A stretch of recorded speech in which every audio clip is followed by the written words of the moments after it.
برادران اہل سنت وفاداران مسلک اعلیٰ حضرت، السلام علیکم ورحمۃ اللہ وبرکاتہ۔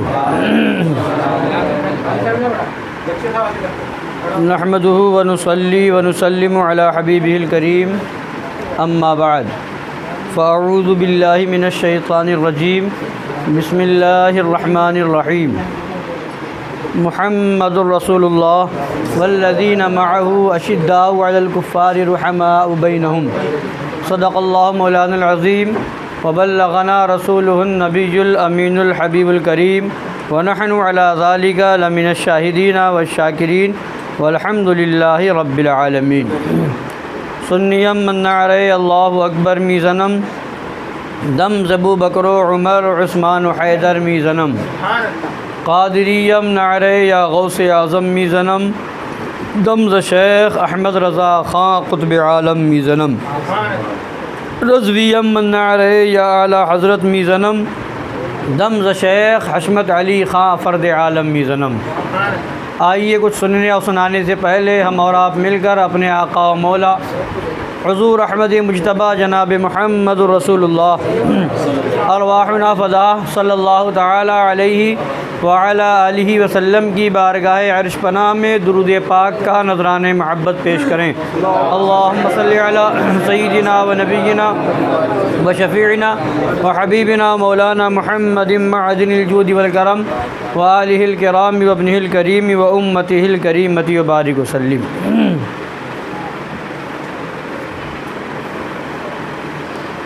آج ہم اور آپ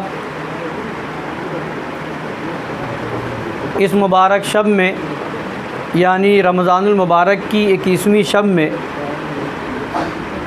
جو یہ 21 رمضان المبارک سرکار مولائے کائنات شیر خدا فاتح خیبر رضی اللہ تعالی عنہ وارضا عنہ کی تاریخ شہادت ہے۔ ہم اپنے آقا و مولا مولائے کائنات حلال المشکلات والنوائب، دفاع المعضلات والمصائب،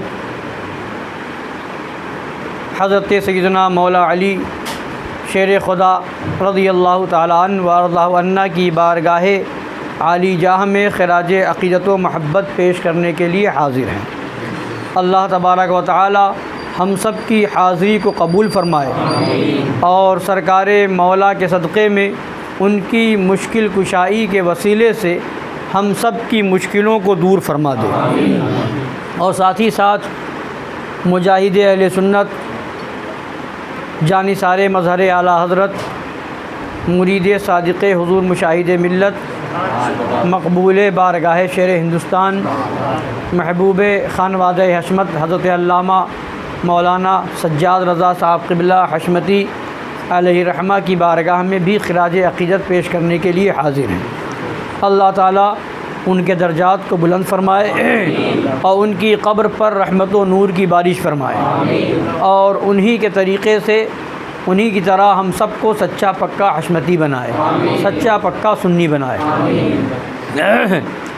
حضرات گرامی، سرکار مولا مشکل کشا رضی اللہ تعالی عنہ کی شان میں سرکار اعلیٰ حضرت فرماتے ہیں، اصل نسل صفا وجہ وصل خدا، اصل نسل صفا وجہ وصل خدا، باب فصل ولایت پہ لاکھوں سلام، باب فصل ولایت پہ لاکھوں سلام۔ اصل نسل صفا یعنی صاف اور پاکیزہ نسلوں کی جو جڑ ہے، بنیاد ہے، وہ مولائے کائنات ہے۔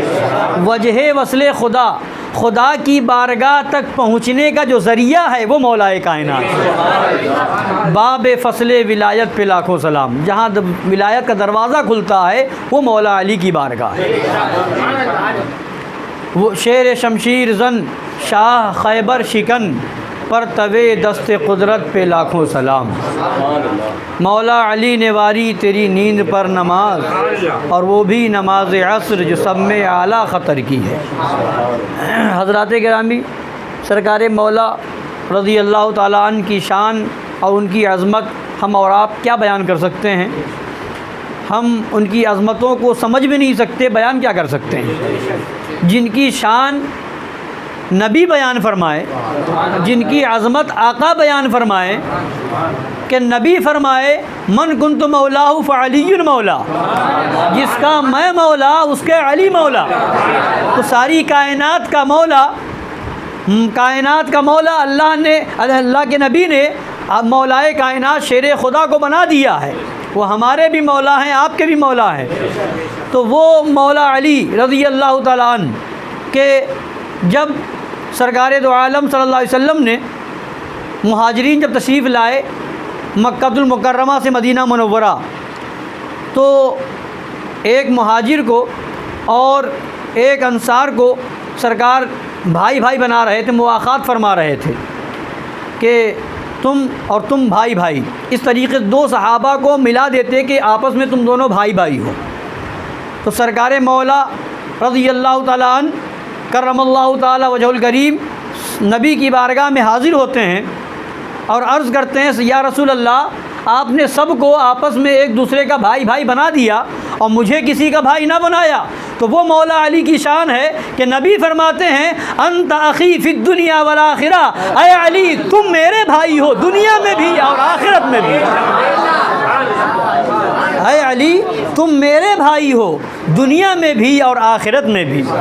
وہ ہے مولا علی جن کی شان یہ ہے کہ آقائے دو جہاں صلی اللہ علیہ وسلم کی جو سب سے پیاری مقدس چہیتی شہزادی تھی، سب سے چہیتی شہزادی حضرت خاتون جنت سیدہ کائنات عابدہ زاہدہ طیبہ طاہرہ جان احمد کی راحت خاتون جنت فاطمۃ الزہرا رضی اللہ تعالی عنہا کہ جب ان کے نکاح کا وقت آیا تو اور حضرات نے بھی عریضہ پیش کیا، مگر حضرت صدیق اکبر نے بھی، غالباً فاروق اعظم رضی اللہ تعالیٰ عنہما نے بھی عریضہ پیش کیا، مگر سرکار نے نکاح فرمایا تو سرکار مولا علی رضی اللہ تعالیٰ عنہ سے، اور اتنی پیاری چہیتی شہزادی تھی کہ خداوند قدوس نے تو یہ حکم دیا، خداوند قدوس نے تو اجازت دی سارے مومنین کے لیے فَانْكِحُوا مَا طَابَ لَكُم مِّنَ النِّسَاءِ مَثْنَىٰ وَثُلَاثَ وَرُبَاعَ،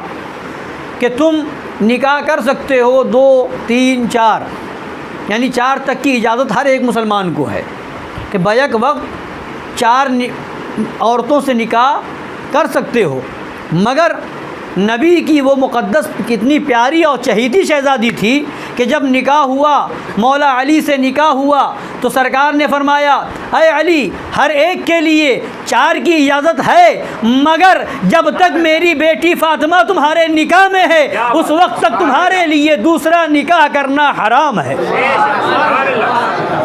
تو ایک طرف نبی حضرت خاتون جنت کو مولا علی کے نکاح میں دے کر کے مولا علی کا مرتبہ بھی بتا رہے ہیں، دوسری طرف ان کے اوپر دوسرا نکاح حضرت فاطمہ کے ہوتے ہوئے حرام کر کے یہ بھی بتا رہے ہیں کہ میری بیٹی فاطمہ مجھے کتنی پیاری ہے کہ جب تک وہ نکاح میں ہو دوسرے سے نکاح نہیں کر سکتے۔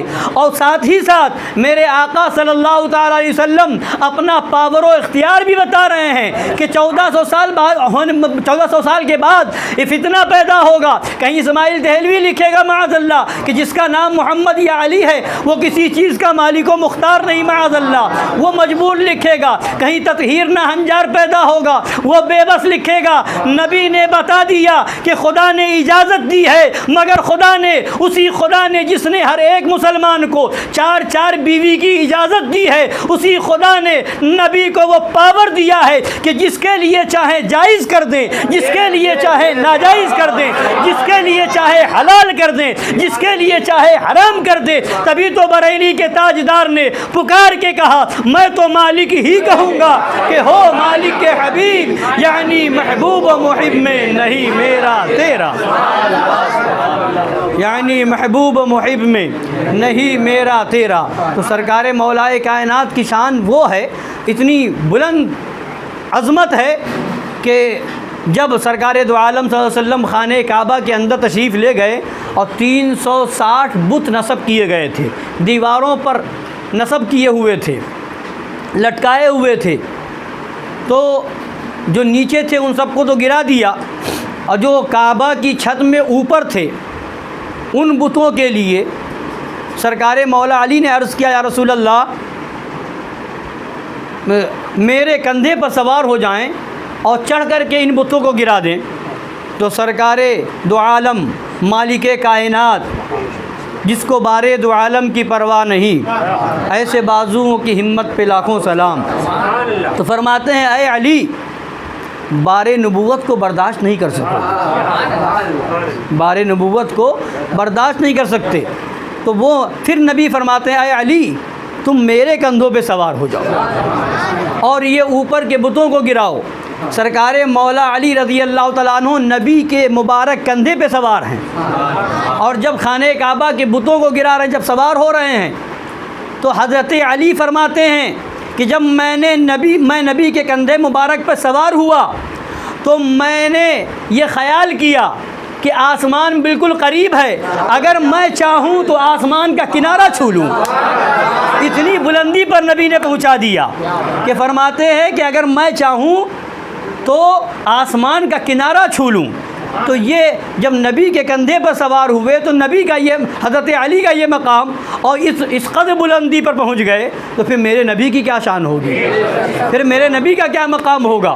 میرے نبی کے لیے دور اور قریب کوئی چیز نہیں ہے، میرے نبی کے لیے پاس اور دور کوئی چیز نہیں ہے. جب مولا علی ان کے کندھے مبارک پر سوار ہوتے ہیں تو آسمان کا کنارہ چھو لیتے ہیں. تو وہ نبی جن کو اللہ تبارک و تعالیٰ نے انبیاء کا بھی امام بنایا ہے، رسولوں کا بھی سردار بنایا ہے، ان کا مقام و مرتبہ کیا ہوگا، بات کیا ہے، نہ ہم سمجھ سکتے نہ آپ سمجھ سکتے. اعلیٰ حضرت نے فرما دیا فرش والے تیری شوکت کا علو کیا جانے، خسروا عرش پہ اڑتا ہے پھریرا تیرا. وہ سرکار مولا علی رضی اللہ تعالیٰ عنہ کہ نبی فرماتے ہیں انا مدینۃ العلم وعلی بابھا، میں علم کا شہر ہوں اور علی اس شہر کے دروازہ ہیں.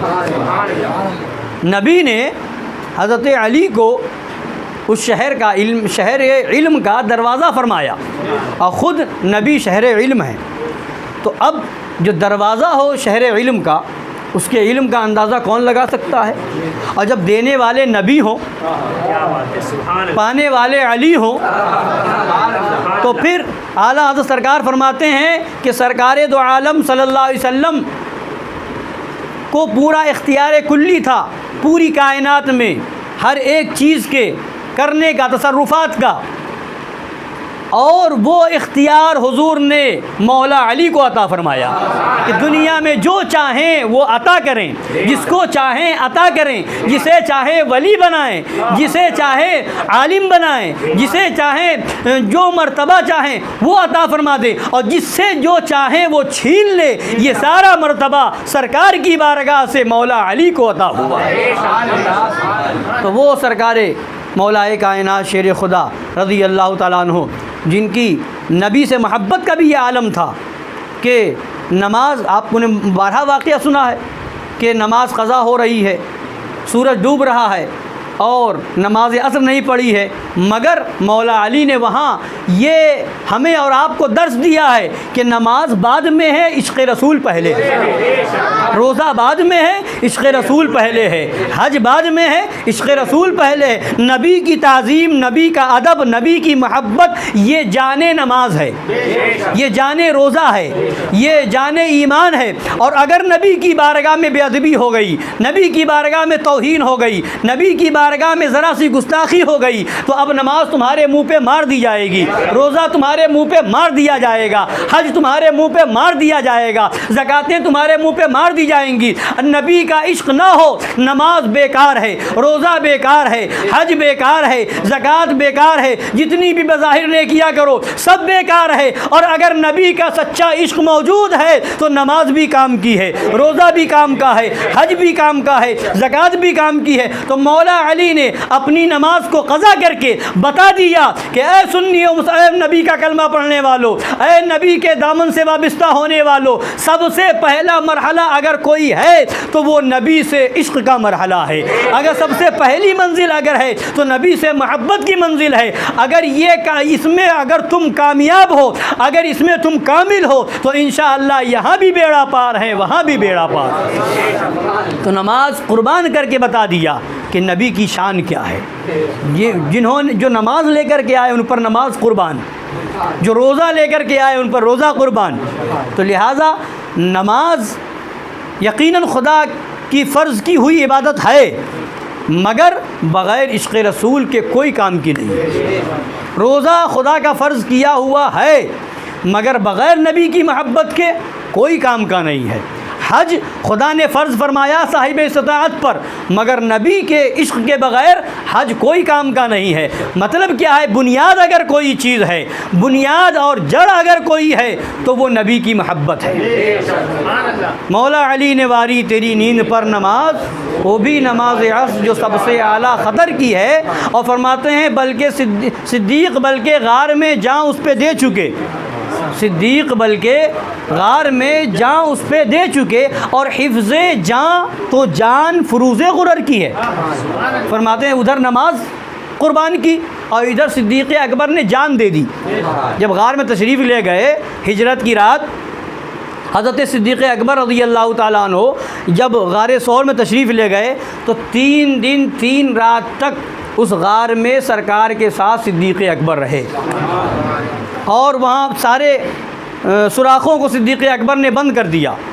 ایک سوراخ بچا تو اپنے الٹے پاؤں کا انگوٹھا وہاں پر لگا دیا.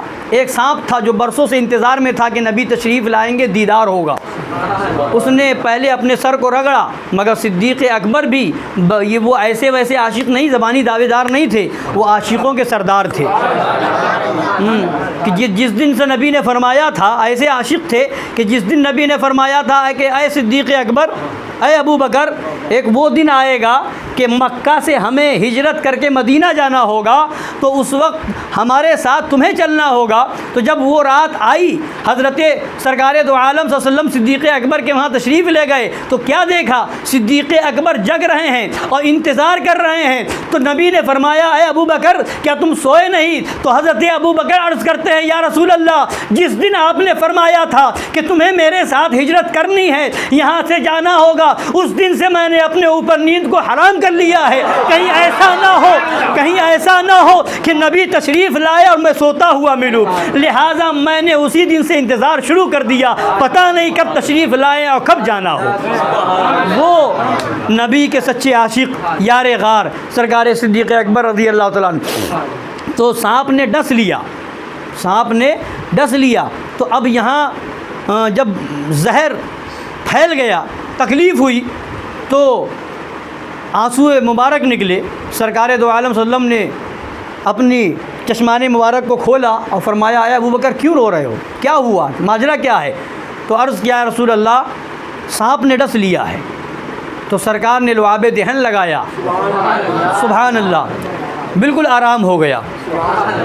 تو اب بتانا یہ ہے کہ وہاں پر سرکار صدیق اکبر نے اپنی جان کی بازی لگا دی، جان دے دی، مگر یہ نہیں ہونے دیا کہ کوئی زہریلی چیز، زہریلی شے، زہریلا سانپ نکلے اور کہیں ایسا نہ ہو کہ نبی کو اذیت پہنچا دے. تو خود تو گوارہ کیا، سانپ سے ڈسوا لیا، مگر نبی کو اذیت ہو یہ گوارہ نہ کیا. تو اپنی جان کی بازی لگا دی. اور جان بچانا، فرماتے ہیں حفظ جان تو جان فروز غرر کی ہے. حفظ جان، جان کی حفاظت کیا ہے؟ جان فروز غرر کی. فروز غرر یعنی کہ جو فرائض ہیں، نماز، روزہ، حج، زکوٰۃ، یہ سارے فرائض ہیں. ان سارے فرائض کی جان جو ہے، جان کی حفاظت ہے. یعنی کہیں ایسا معاملہ آ جائے کہ کہیں نماز اگر آپ پڑھنے کھڑے ہو، کوئی کافروں کی بستی ہو، کہے کہ اگر نماز پڑھو گے تو تمہاری جان مار دیں گے، تو اب ایسی صورت میں معلوم ہو کہ جان ہماری چلی جائے گی. تو اب ایسی صورت میں شریعت رخصت دیتی ہے کہ اب وہاں نماز چھوڑ دیں، جان بچا لیں. کہیں شراب کسی نے تھما دی، شراب پیو، شراب سے بچنا فرض ہے، مگر کسی نے تھما دی، پیو، نہیں پیو گے تو ابھی گولی مار دیں گے. اب وہاں کوئی بچانے والا بھی نہیں، اب معلوم ہو کہ گولی مار دے گا. تو اب وہاں بچنا فرض تھا، شراب سے بچنا فرض تھا، مگر جب جان کی بات آ گئی اور شراب پینے کی بات آ گئی تو اب شریعت کہتی ہے شراب پی لو، جان بچا لو. تو شریعت تو پتہ کیا چلا کہ جان کی حفاظت اور فرائض سے بڑھ کر کے ہے. فرائض وہ بھی ہیں مگر ان سے بڑھ کر کے فرض یہ ہے کہ آپ جان بچائیں. تو ادھر مولا علی نے نماز قربان کی، وہ فرض ہے، اور ادھر جان بچانا فرض، اور یہ جان بچانا ایسا فرض جو اور فرائض سے بڑھ کر کے فرض ہے. تو صدیق اکبر نے وہ فرض ادا کیا، وہ فرض جو تھا حفظ جان کی حفاظت، وہ بھی نبی کے عشق میں، نبی کی محبت میں اس کو بھی قربان کر دیا. تو فرماتے ہیں صدیق بلکہ غار میں جان اس پہ دے چکے، اور حفظ جان تو جان فروز غرر کی ہے. اب آگے فرماتے ہیں ہاں تو نے ان کو نماز، تو نے ان کو جا انہیں پھیر دی نماز. ہاں تو نے ان کو جان، صدیق اکبر کو جان، انہیں پھیر دی نماز. یا رسول اللہ آپ نے انہیں جان عطا فرما دی. سانپ نے ڈس لیا تھا، لعاب دہن لگایا، جان آ گئی. یا رسول اللہ ادھر حضرت مولا علی نے نماز عصر قضا کی تھی، آپ نے اشارہ کیا، سورج واپس آ گیا، مولا علی نے نماز ادا کر لی، تو آپ نے انہیں نماز بھی لوٹا دی، انہیں جان بھی لوٹا دی. مگر فرماتے ہیں ہاں تو نے ان کو جان انہیں پھیر دی نماز، پر وہ تو کر چکے تھے جو کرنی بشر کی ہے. پر وہ تو کر چکے تھے جو کرنی بشر کی ہے. اب نتیجہ نکال کر کے سمجھایا، بتا دیا، ادھر نماز بھی قربان، ادھر جان بھی قربان. اب یہ منزل ہے تو اب پتہ کیا چلا نبی کا مقام کیا ہے. ثابت ہوا کہ جملہ فرائض فروع ہیں، ثابت ہوا کہ جملہ فرائض فروع ہیں. اصل الاصول بندگی استاجور کی ہے. اصل الاصول بندگی، اصل معنی ہوتا ہے جڑ، بنیاد، اور اصل الاصول ساری جڑوں کی جڑ، مین جڑ. اصل الاصول مین بنیاد، مین جڑ. اور فروع معنی جیسے آپ کسی درخت کا پتا لے لیجئے، درخت کی ٹہنیاں ہیں، درخت کے پھول ہیں، پتے ہیں، پھل ہیں، یہ سب فروع ہیں. جب جڑ نہ ہوگی تو کیا پھل ہوگا؟ جب جڑ نہ ہوگی تو کیا پتے ہوں گے؟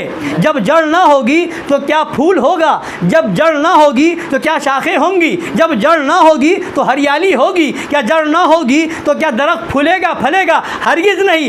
جڑ ہونا ضروری ہے، اور نبی کا عشق جڑ نہیں، اصل الاصول ہے، ساری جڑوں کی جڑ ہے. نبی کی غلامی ساری جڑوں کی جڑ ہے. اگر نبی کی غلامی ہے تو نماز کام کی ہے، روزہ کام کا ہے، حج کام کا ہے، زکوٰۃ کام کی، یہ ساری چیزیں فروع ہیں.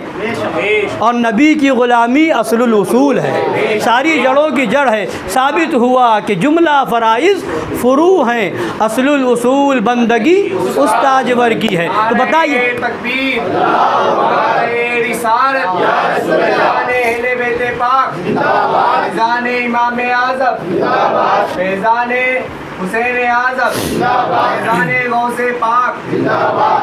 تو سرکار کی غلامی، جب سرکار کی غلامی سب سے مین چیز ہے، مین بنیاد ہے، مین جڑ ہے، اصل الاصول ہے، تو اس کو مضبوطی سے تھامنا ہر ایک کی ذمہ داری ہے.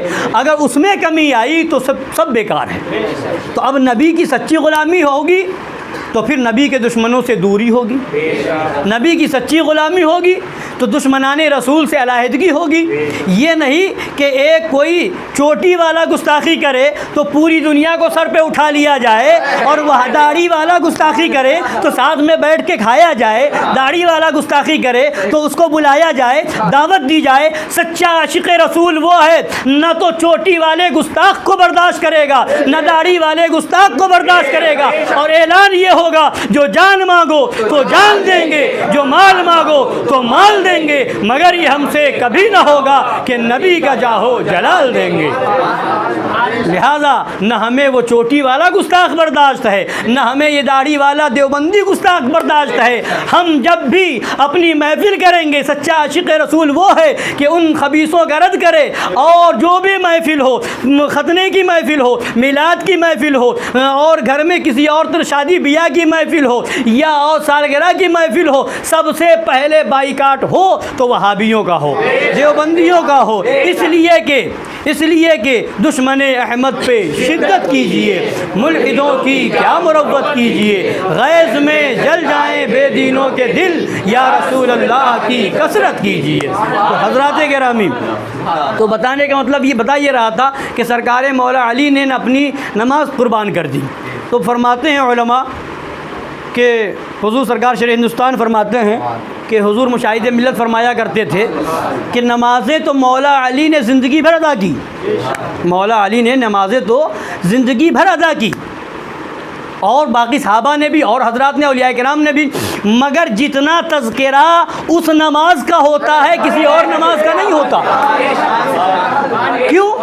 جتنا تذکرہ اس نماز کا ہوتا اور نماز کا نہیں ہوتا، کیوں؟ اس لیے کہ نبی کی محبت میں اس نماز کو قربان کیا۔ اور فرماتے ہیں کہ یہ خصوصیت سرکار مولائے کائنات کی تھی کہ ساری کائنات، سارے لوگ اس سورج کو دیکھ کر کے نماز پڑھتے ہیں، اس سورج کے ٹائم سے نماز پڑھتے ہیں جس کو جو خدا کے حکم سے نکلتا ہے، اور مولا علی اس سورج پر نماز پڑھ رہے ہیں جس کو نبی نے پھیرا ہے، جس کو نبی نے نکالا ہے۔ تو وہ سرکار مولا علی رضی اللہ تعالیٰ عنہ، آپ کی شان تو کیا بلند و بالا ہے۔ ایک واقعہ سماعت فرما لیں، مولا علی رضی اللہ تعالیٰ عنہ، درود پاک پڑھیں، اللہم صلی علی سیدنا و شفیعنا و حبیبنا مولانا محمد معدن الجود والکرم و آلہ الکرام و ابنہ الکریم و امتہ الکریمۃ و بارک وسلم۔ سرکار مولا علی ہمارے آقا صلی اللہ علیہ وسلم کا اختیار اور ہمارے آقا صلی اللہ تعالیٰ علیہ وآلہ وسلم کا علم غیب تو بہت بلند و بالا ہے، بہت مولائے کائنات کا عالم یہ ہے کہ جب نبی نے فرمایا کہ علی شہر علم کے دروازہ ہیں تو کیا علم پاک ہے، اور خود کیوں نہ ہو جب دینے والے نبی ہیں۔ خدا فرماتا ہے ما ہوا علی الغیب بضنین، نبی غیب بتانے میں بخیل نہیں، نبی غیب بتانے میں بخیل نہیں۔ بخیل کسو کہتے ہیں؟ جس کے پاس کچھ ہو، مال ہو اور نہ دے، اسے بخیل کہا جائے گا، اور جس کے پاس ہو ہی نہ، خود کنگال ہو، تو پھر وہ کسی کو نہ دے تو کوئی کہے گا بخیل ہے؟ کوئی نہیں کہے گا، اس کو بخیل نہیں کہا جائے گا، جب ہے ہی نہیں تو دے گا کہاں سے۔ اور جو رکھتا ہو اور پھر بھی نہ دے، ضرورت میں بھی خرچ نہ کرے، تو لوگ کہیں گے بڑا بخیل ہے۔ تو پتہ کیا چلا بخیل نہیں کا مطلب کیا ہوا؟ خدا فرما رہا ہے وما ہوا علی الغیب بضنین، نبی غیب بتانے میں بخیل نہیں۔ تو مطلب کیا ہوا؟ خدا نے نبی کو غیب کا خزانہ عطا بھی فرما دیا اور نبی بانٹ بھی رہے ہیں۔ بخیل نہیں، نبی بانٹ رہے ہیں، سب کو دے رہے ہیں، کہیں صدیق اکبر کو دے رہے ہیں، کہیں فاروق اعظم کو دے رہے ہیں، کہیں عثمان غنی کو دے رہے ہیں، مولا علی کو دے رہے ہیں، غوث اعظم کو دے رہے ہیں، غریب نواز سرکار کو دے رہے ہیں، سرکار مخدوم پاک کو دے رہے ہیں، سرکار اعلیٰ حضرت کو دے رہے ہیں، مظہر اعلیٰ حضرت کو دے رہے ہیں، سرکار مشاہد ملت کو دے رہے ہیں، سرکار شیر ہندوستان کو دے رہے ہیں۔ خدا نبی کی بارگاہ سے بٹ رہا ہے، مگر لینے والے کے پاس کچھ چاہیے تو، برتن تو ہو، ظرف تو ہو، جس کے پاس ہے اسے مل رہا ہے، تو دیا نبی نے، بخیل نہیں، نبی عطا فرما رہے ہیں۔ تو نبی ہی کی عطا سے جو سرکار مولا علی کو غیب ملا تھا وہ آپ سماعت فرمائیں کہ ایک مرتبہ سرکار مولا علی رضی اللہ تعالیٰ عنہ نماز کے بعد قیام گاہ پہ تشریف لائے، غلام کو بلایا اور فرمایا کہ جاؤ فلاں محلے کی مسجد کے بغل میں دو لوگ آپس میں لڑ رہے ہیں، ان دونوں کو بلا لاؤ۔ دو لوگ مطلب ایک عورت ہے ایک مرد ہے، ان دونوں کو بلا لاؤ۔ اب وہ غلام جب وہاں پہنچے تو دیکھا واقعی دونوں میں لڑائی ہو رہی ہے، مسجد کے بغل کے گھر میں ایک عورت ہے ایک مرد ہے۔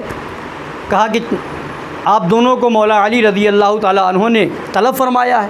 وہ دونوں پہنچے سرکار کی بارگاہ میں، پھر فرمایا کیوں لڑ رہے ہو، کیا وجہ ہے؟ تو ان دونوں نے عرض کیا،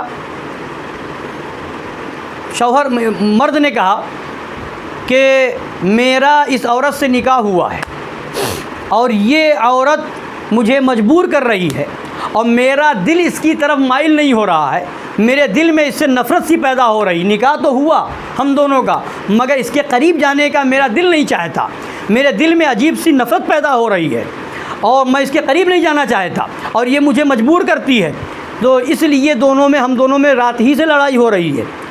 سرکار مولا علی رضی اللہ تعالیٰ عنہ نے فرمایا کیا تم دونوں کے درمیان میں فیصلہ کر دوں؟ تو دونوں نے عرض کیا کہ ہاں یار سرکار خلیفۃ المسلمین آپ فیصلہ فرما دیں۔ تو سرکار مولا فرماتے ہیں کہ اے عورت، میں تجھ سے جو باتیں پوچھوں وہ بالکل صحیح بتانا۔ تو کہا ہاں یا امیر المومنین، بالکل صحیح بتاؤں گی۔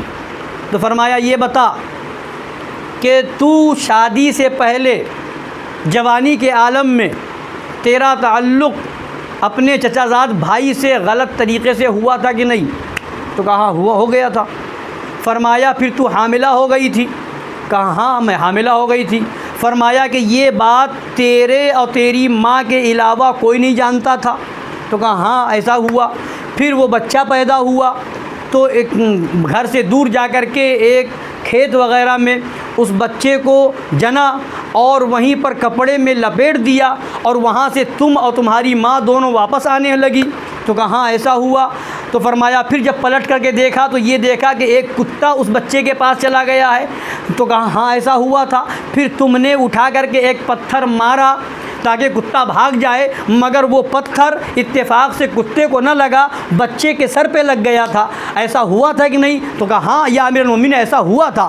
پھر اس کے بعد فرمایا کہ تم نے اور تمہاری ماں نے اس بچے کے سر پہ جب زخم لگا، خون بہنے لگا تو مرہم پٹی کی اور اس کے بعد پھر واپس آ گئے، ایسا ہوا؟ بچے کو چھوڑ دیا؟ کہا ہاں ایسا ہوا۔ تو سرکار مولا علی فرماتے ہیں کہ اے عورت، خدا کا شکر ادا کر کہ یہ بچہ کوئی اور نہیں ہے، وہی بچہ ہے جس کو تو نے جنا ہے، یہ تیرا شوہر نہیں ہے، یہ تیرا بیٹا ہے۔ دیکھ اس کے سر میں وہ نشان آج بھی موجود ہے، دیکھ اس کے سر میں، دیکھ اس کے سر میں وہ نشان آج بھی موجود ہے۔ دیکھا تو وہ نشان موجود تھا، دیکھا آپ نے؟ یہ ہے مولا علی کا علم پاک۔ کہاں کیا معاملہ ہو رہا ہے، کس کے ساتھ کیا ہو رہا ہے، بچہ کب پیدا ہوا، جوان ہو گیا، کہاں رہا، زندگی کہاں گزاری اور کہاں جھگڑا ہو رہا ہے، مولا علی ملاحظہ فرما رہے ہیں۔ اس کی پیدائش کا حال بھی بتا رہے ہیں، بچپنے کا حال بھی بتا رہے ہیں، جوانی کا حال بھی بتا رہے ہیں۔ جب مولا علی سے یہ پوشیدہ نہیں تو پھر کائنات کی کوئی شے میرے نبی سے کیسے پوشیدہ ہو سکتی ہے، میرے نبی سے کیسے پوشیدہ ہو سکتی ہے؟ تو فرماتے ہیں سرکار اعلیٰ حضرت، اور کوئی غیب کیا تم سے لہا ہو بھلا، جب نہ خدا ہی چھپا تم پہ کروڑوں درود۔ سر عرش پر ہے تیری گزر، دل فرش پر ہے تیری نظر، ملکوت و ملک میں کوئی شے نہیں وہ جو تجھ پہ آیا نہیں، ملکوت و ملک میں کوئی شے نہیں وہ جو تجھ پہ آیا نہیں۔ تو ساری کائنات آیا ہیں۔ تو یہ ہمارے آقا صلی اللہ علیہ وسلم کی بھی شان ہے، اور ہمارے آقا مولا علی کی یہ بلند و بالا شان ہے۔ اللہ تعالی ہم سب کو ان کا صدقہ عطا فرمائے اور ان کے فیوز و برکات سے مالا مال فرمائے۔ اور آج چونکہ اس محفل کی نسبت مجاہد اہل سنت حضرت علامہ سجاد صاحب قبلہ حشمتی علیہ رحمہ سے بھی ہے، اللہ تعالیٰ ان کی قبر پر رحمت و نور کی بارش فرمائے اور ان کے درجات کو بلند فرمائے۔ کیونکہ جو دن ہمیشہ دین و سنیت کے کام میں لگا رہے تو اس کا مرتبہ تو بلند ہوگا ہی۔ جو نہ دن دیکھے نہ رات، جو نہ صبح دیکھے نہ شام، نہ ٹھنڈی نہ گرمی نہ برسات، جہاں موقع لگا سنیت کے کام کے لیے نکل پڑے۔ نہ یہ فکر کہ گاڑی آ رہی ہے کہ نہیں آ رہی ہے، کبھی پیدل جا رہے ہیں، کبھی سواری سے جا رہے ہیں، کبھی کسی طرح سے جا رہے ہیں، جہاں جہاں ضرورت پڑی لوگ انہیں یاد بھی کرتے تھے اور لوگوں کے وہ کام بھی آتے تھے۔ سنیت کا جہاں معاملہ آتا، اور لکھنؤ جیسی سرزمین پر رہ کر کے سنیت کا کام کرنا ہر ایک کے بس کی بات نہیں ہے۔ پلپلوں کی بات نہیں کرتا، سلے کلیوں کی ہر جگہ جیسا ماحول دے کر ویسا ڈل جائے، مگر ڈٹ کر کے مسلک اعلیٰ حضرت کا جھنڈا بلند کرنا ایک مجاہد ہی کا کام ہوتا ہے۔ لکھنؤ جہاں وہابیت بھری ہوئی ہے، دیوبندیت بھری ہوئی ہے، جہاں ندوہ جیسا خبیثوں کا ادارہ موجود ہے، جہاں ہر طرف صلح کلیت پھیلی ہوئی ہے، تو وہاں پر جب کہیں جاتے تھے نماز جنازہ کا میٹر ہوتا تو وہاں کھلم کھلا اعلان کرتے تھے کہ وہ وہابی ہو، دیوبندی ہو، رافضی ہو، وہ نکل جائے۔ جس شہر میں وہابیوں کا نام لینا، زبان پر لانا لوگوں کو مطلب بہت دشوار ہو، وہاں پر صاف اعلان کرنا ایک مجاہدی کا کام ہوتا ہے۔ پھر وہ اس جیسے شہر میں جہاں ان خبیثوں نے جلوس محمدی پر پابندی لگا رکھی ہو، جلوس عید میلاد النبی پر پابندی لگا رکھی ہو، جس شہر میں 12 ربیع الاول کو یہ خبیث جلوس صحابہ نکالتے ہوں، نبی کی ایسی دشمنی کہ نبی کے نام کا جلوس نہ نکال کر کے یہ وہابی اور دیوبندی ندوہ والے جلوس صحابہ نکالتے ہیں، یہ نبی سے دشمنی نہیں تو کیا ہے؟ ایسے شہر میں انہوں نے حضرت علامہ مولانا سجاد صاحب قبلہ حشمتی علیہ الرحمہ نے جلوس غوثیہ کا آغاز کیا تھا۔ جلوس غوثیہ خود نکلوایا، کئی سال تک نکالتے رہے، کافی لوگ بڑھ گئے، خود بعد میں جا کر کے جب لوگوں نے کہا کہ اتنا بڑا جلوس ہو گیا ہے، لوگ کہیں اپنے نام سے نہ کرا لیں، تو پھر انہوں نے اپنے نام سے رجسٹرڈ بھی کروایا، رجسٹریشن بھی کروایا، تو ان کے نام سے بھی ہے۔ تو یہ ایک مجاہدانہ کام جو انہوں نے ادا کیا۔ اور اس کے علاوہ جہاں ضرورت پڑی، کبھی پیلی بھیت شریف میں ضرورت ہے، عرس کے ایام ہیں، آپ حضرات نے دیکھا بھی ہوگا جو لوگ وہاں گئے ہوں گے کہ کس طریقے سے وہ مہمانوں کا خیال رکھتے تھے، کس سرکار مظہر اعلیٰ حضرت رضی اللہ عنہ عرس پاک میں پہنچنے والوں کا کس طریقے سے خیال رکھتے تھے، لوگ ان سے رابطہ کرتے تھے اور وہ ان کا خیال بھی رکھتے تھے۔ اور اس کے علاوہ کانپور کی سرزمین ہو، عرس نیازی ہے، سرکار مظہر اعلیٰ حضرت رضی اللہ تعالیٰ عنہ کے داماد اور خلیفہ حضور علامہ ملک نیاز احمد صاحب علیہ رحمۃ و رضوان کا عرس پاک ہوتا تھا، تو ہر سال لکھنؤ سے کہیں بھی ہو تو وہ ہفتہ 10 دن پہلے وہ وہاں کانپور پہنچ کر کے سارا انتظام دیکھا کرتے تھے۔ یہ ساری اور سب کسی لالچ میں نہیں، سب محبت و خلوص میں۔ تو ایسا ان کے اندر خلوص بھرا ہوا تھا اور ایسی مطلب محبت تھی بزرگان دین سے، اور تسلب کا یہ عالم تھا اور کہ جہاں بھی پہنچے تو وہاں وہابیوں کا رد کیا، دیوبندیوں کا رد کیا۔ کوئی نہیں بتا سکتا کہ لکھنؤ جیسے شہر میں کہیں محفل ہو رہی ہو اور رد وہابیہ نہ کیا ہو۔ محفل ہو رہی ہو، جنازے کی نماز ہو، جمعہ کی نماز پڑھاتے تھے، وہاں رد کیا، وہابیوں کا رد کیا، دیوبندیوں کا رد کیا، صلح کلیوں کا رد کیا۔ احقاق حق اور ابطال باطل میں کبھی کسی سے کوئی سمجھوتا نہ کیا، سب کو بہتوں کو چھوڑ دیا۔ بہت پہلے تطہیری میٹر آیا، جب بھی حق کی بات آئی تو انہوں نے سب کو چھوڑ دیا، جب دیکھا تو حق کو دیکھا۔ یہ صدقہ تھا سرکار مشاہد ملت کا، یہ ان کے سچے مرید تھے، سرکار مظہر اعلیٰ حضرت کے سچے فدائی تھے۔ تو اللہ نے وہ رتبہ عطا فرمایا کہ وصال بھی ہوا تو رمضان المبارک کے مہینے میں، تاریخ ملی تو 13 رمضان المبارک، جو تاریخ ہے حضرت تمام اصحاب بدر کے بدر پہنچنے کی تاریخ ہے۔ سرکار تمام صحابہ کے ساتھ بدر کے میدان میں جو پہنچے تو وہ 13ویں شب تھی، رمضان المبارک کی 13ویں رات تھی، اور صبح کا وقت ملا جو سرکار دو عالم صلی اللہ علیہ وسلم کی آمد کا وقت ہے، وہ وقت ملا۔ اور ساتھ ہی ساتھ وہ تاریخ جو ہے ہمارے مشائخ اعظام میں سے حضرت سری سختی رضی اللہ تعالی عنہ کا جو ہم پڑھتے ہیں شجرہ شریف، بہر معروف و سری معروف دے بے خود سری، جند حق میں گن جنید باصفا کے واسطے، تو حضرت سری سختی رضی اللہ تعالیٰ عنہ کے وصال کی بھی تاریخ 13 رمضان المبارک ہے۔ تو یہ ساری نعمتیں ملی، اور سرکار شیر ہندوستان نے فرمایا کہ ان کو اللہ نے بہت بڑا درجہ عطا فرما دیا، ولایت کے منصب پر فائز ہوئے۔ تو یہ مرتبہ سب کچھ ملا کس بنیاد پر؟ حق اور احقاق حق کی بنیاد پر، ابطال باطل کی بنیاد پر۔ کہ یہاں تک کہ ہم نے دیکھا کہ کبھی ایک دن کا کام ہوتا تھا، کانپور مدرسے میں آئے اور گھر سے فون پہ فون آ رہے ہیں، مگر ایسا لگتا تھا کہ دینی کام میں، مدرسے کا کام ہو یا اور دنیاوی دینی کام ہو، اس کام میں ایسے منہمک ہو جاتے تھے کہ جب تک وہ کام پورا نہیں ہوتا تھا گھر کا ارادہ نہیں کرتے تھے۔ گھر سے فون پہ فون آتے تھے، وہ تسلی دیتے تھے کہ آ جائیں گے، جلدی آ جائیں گے، مگر کام پہلے کرتے تھے، گھر کی فکر بعد میں ہوا کرتی تھی۔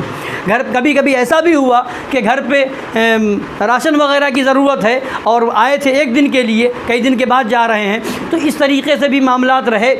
تو یہ سب کس لیے تھا؟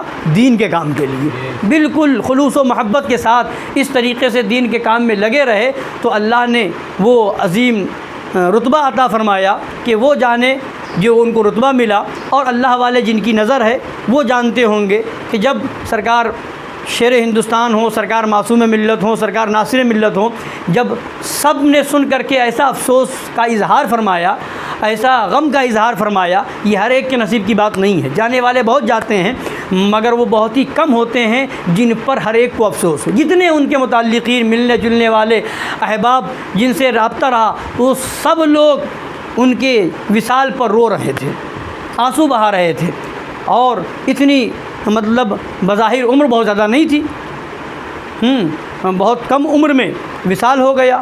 کسی شاعر نے کہا ہے کہ کسی شاعر کا شعر ہے کہ وہ تیز گام چلا پانے منزل مقصود، وہ تیز گام چلا پانے منزل مقصود، رسول پاک سے ملنے کی کتنی عجلت تھی، رسول پاک سے ملنے کی کتنی عجلت تھی، پس مردن ہے وعدہ دیدار، شوق جینے کا کیا کرے کوئی۔ اس طرح سے ان کی بہت ساری خدمات ہیں، اور ہر معاملے میں جو بھی سنیت کا معاملہ رہا، ہر معاملے میں انہوں نے بڑھ چڑھ کر حصہ لیا، ہر معاملے میں وہ بے لوث خدمت کرتے رہے۔ اللہ تعالیٰ ان کی خدمات کا انہیں بہترین صلہ عطا فرمائے، اور ان کے اولاد کو ان کا سچا پرتو بنائے، ان کا سچا جانشین بنائے، اور ہم سب کو انہی کی طرح سچا پکا سنی اور سچا پکا حشمتی بنائے۔ آمین یا رب العالمین برحمتک یا ارحم الراحمین۔ صلاۃ و سلام علیہ۔